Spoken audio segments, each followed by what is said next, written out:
So being an Air Max Plus guy, I thought I'd grab a pair of these Air Max Plus 3s. This I grabbed, I think it was at the beginning of last year, and they were on sale, and I think the reason why is because of these swooshes. I don't think a lot of people are a fan of this. I can't remember what the name for it is, but they had like this campaign, or maybe it was Just Do It campaign, and that's why they have these 4 sort of Nike swooshes. But I actually like it, and this is kind of the rattan and white colorway.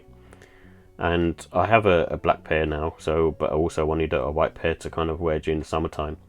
And what I like about these Air Max Plus 3s is they're kind of almost the polar opposite of a standard Air Max Plus, because the standard Air Max Plus had the cage overlays running throughout the sneaker going vertically, whilst this is more going horizontal fashion.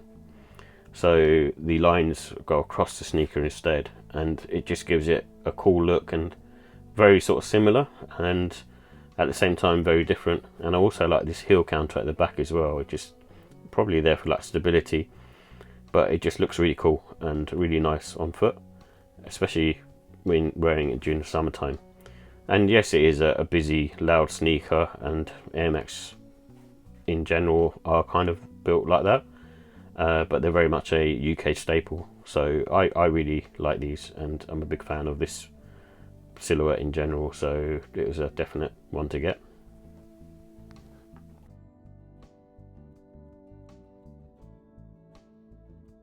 So here's the details for the Nike Air Max Plus 3 in light bone rattan. It comes in a white, light bone and rattan colorway, and it has tuned air in the heel and forefoot.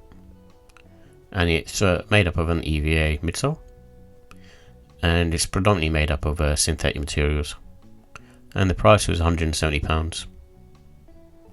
So in terms of the comfort and sizing, I feel these have a medium to firm sole, so they fit very much like an Air Max Plus TN, or even I would say like a Salomon XT6 or XT4.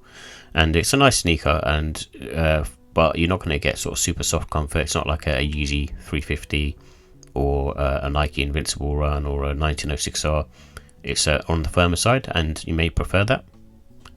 And because they used to be a runner, they do have very good neutral support around the arch.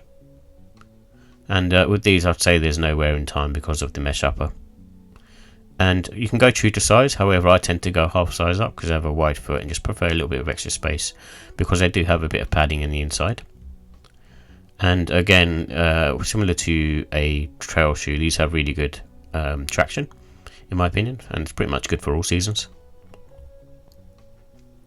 So with the look and style, I like the fact that it's more of a 2K sort of runner. It's a very different looking, and it's a bit of a contrast to the very first sort of Air Max Plus, where it's using vertical lines, while this one has sort of horizontal lines, and it actually looks very cool. And I do like the kind of white hits all over it with the rattan sort of spread throughout it. And I think with this pair, I'd wear the sort of spring summertime, even though it's quite sort of rugged trainer. I think wearing them during the autumn winter, you're probably going to get them ruined very, very quickly.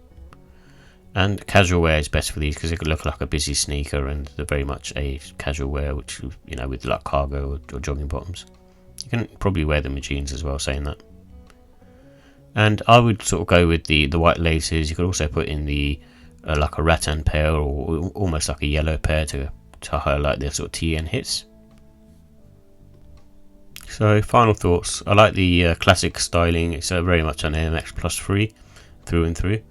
And I'm also a fan of the multiple swooshes. I think it's quite cool actually on the sneaker, and it just adds a bit more extra busyness to it.